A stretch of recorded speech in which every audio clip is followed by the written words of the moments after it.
Most gardens don't fail in July, they fail in April. July is just when the damage becomes visible. By midsummer, when the tomatoes are yellowing, the lettuce has bolted, and nothing is producing the way it should, most gardeners start looking for answers in the wrong places. They blame the heat. They blame the lack of rain. They blame pests. They change their watering schedule. They add fertilizer. None of that fixes the actual problem. The actual problem is the soil they put their plants into in April. Compacted, depleted, biologically dead soil that looked fine in spring but couldn't support a productive plant through the stress of summer. The failure was already built in before the first seed went into the ground. This video is about preventing that. Not with expensive products, not with a complicated chemistry lesson. With a 3-part soil system you can complete this April that gives your garden the biological foundation it needs to produce food through July, August, and beyond. The 3 parts are this: diagnosing what your soil actually is right now, correcting the 2 most common April soil problems, and activating the biological layer that makes everything else work. We are going to move through each one. By the end, you will know exactly what to do this weekend to set your soil up correctly before anything goes in the ground. The single most common mistake April gardeners make is skipping the diagnosis. They look at their garden bed, the soil looks dark and loose on the surface, and they assume it's ready. They add some compost, maybe some fertilizer, and they plant. What they don't know is what's happening 6 inches down, which is where the roots of every vegetable plant will actually spend most of their time. There are 2 tests worth doing before you touch your soil this spring. Both take less than 10 minutes and require nothing you don't already have. Push a standard pencil or a thin screwdriver straight down into your garden soil, using only the pressure of one hand. Don't force it, just press steadily. If it goes in easily to a depth of 6 inches or more, your soil has adequate structure for root development. If it stops at 2 or 3 inches or requires significant pressure to push through, your soil is compacted. Roots hitting that resistance will stop growing down and start growing sideways. A plant with a shallow root system cannot access the water and nutrients deeper in the soil profile, which means it cannot handle the heat and drought stress that comes in July. Compaction is the most common and most overlooked soil problem in home gardens. It happens when soil is walked on repeatedly, when it's worked wet, or simply when it hasn't been fed with organic matter in several seasons. It looks fine from the surface. The pencil test tells you the truth. Take a clean glass jar and fill it about 1/3 with soil from your garden bed. Fill the rest with water, put a lid on it, shake it hard for 30 seconds and then set it on a flat surface and leave it for 24 hours. When you come back, the soil will have settled into visible layers. Sand settles first and sits at the bottom. Silt settles in the middle layer. Clay sits on top of that. Organic matter floats at the very top or stays suspended in the water, which will be colored brown or tan. What you're looking for is the ratio of those layers. Healthy garden soil is roughly 40% sand, 40% silt, and 20% clay, what's called loam. If your jar shows a thick layer of clay at the top with very little sand or silt below it, you have heavy clay soil that drains poorly, compacts easily, and stays cold in spring longer than it should. If you see almost nothing but sand at the bottom with very little silt or clay, you have sandy soil that drains too fast and can't hold nutrients or moisture through a dry July. Neither clay-heavy nor sand-heavy soil is unfixable, but you need to know which one you're dealing with before you know what to add to it. Write down what you find from both tests. That's your diagnosis. Now you know what you're correcting. Based on what your diagnosis showed, you are dealing with one of 2 situations, or both. Here is how to correct each one. If your pencil test showed compaction, the instinct is to till. Run a tiller through it, break it all up, start fresh. This is the wrong approach. Tilling breaks up compaction temporarily but destroys the soil structure that prevents compaction from returning. Healthy soil has a network of channels created by earthworms, fungal threads, and decomposing root systems. Those channels allow water to move through, roots to penetrate, and air to reach the biology living in the soil. One pass with a tiller destroys years of that structure. Within 1 season, tilled soil compacts again, often worse than before. The correct approach is to use a broad fork or a garden fork to open the soil vertically without inverting it. Push the fork straight down to its full depth, rock it gently back and forth, pull it out, and move 6 inches. You are fracturing the compacted layers and creating channels for roots and water without destroying the structure above. This takes 30 minutes for a standard garden bed, and the difference in root penetration by midsummer is significant. After broad forking, add a 2 to 3 inch layer of finished compost on the surface and let earthworms move it down. Do not dig it in. Surface application feeds the biology at the top of the soil profile and lets it migrate naturally. Digging compost in disrupts the layered biology that makes it effective. If your jar test showed heavy clay, your primary goal is improving drainage and warming the soil faster in spring. Add coarse sand and finished compost in equal parts as a top dressing. Coarse sand, not fine play sand which makes clay worse, opens the clay structure and creates drainage channels. Compost adds the organic matter that prevents clay from sealing back together. Do not add lime unless a soil test has specifically told you your pH is too low.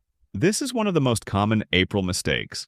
Gardeners add lime as a general fix for clay soil without knowing their actual pH. Most vegetable crops prefer a pH between 6.0 and 7.0. Adding lime to soil that is already in that range pushes it too high and locks out the nutrients your plants need, particularly iron and manganese. If you want to know your actual pH, a basic soil test kit from any garden center costs under $10 and takes 5 minutes. If your jar test showed sandy soil, your goal is the opposite, improving water and nutrient retention. Add finished compost generously, at least 3 to 4 inches as a top dressing. Compost acts as a sponge in sandy soil, holding moisture and nutrients long enough for roots to access them before they drain away. Biochar, which is simply charred organic material, is worth adding to sandy soil if you can source it, as it holds water and nutrients in its porous structure for years rather than breaking down like compost does. For both soil types, the correction is not a one-time event. You are beginning a process this April that improves over multiple seasons. The soil you build this spring will be noticeably better next spring. The soil you ignore this spring will be the same problem in July that it was last July. This is the part most gardeners skip entirely, and it is the difference between soil that feeds your plants and soil that simply holds them upright. Healthy, productive soil is not a mineral substrate, it is a living system. A single teaspoon of healthy garden soil contains more microorganisms than there are people on Earth. Those organisms on bacteria, fungi, protozoa, nematodes break down organic matter into the forms plants can actually absorb. They create the biological glue that holds soil aggregates together and prevents compaction. They produce compounds that suppress disease. They extend the effective root zone of your plants by orders of magnitude through fungal networks that move water and nutrients far beyond where the physical roots reach. Most April garden soil is biologically depleted. Winter kills a significant portion of the surface biology. Tilling destroys fungal networks.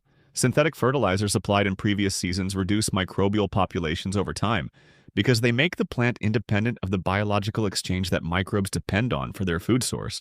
Here is how to reactivate the biology this April. Finished compost is full of dormant and active biology. Compost tea extracts and multiplies that biology into a liquid you can apply across a large area quickly. Fill a 5-gallon bucket with water and let it sit for 24 hours if your water is chlorinated.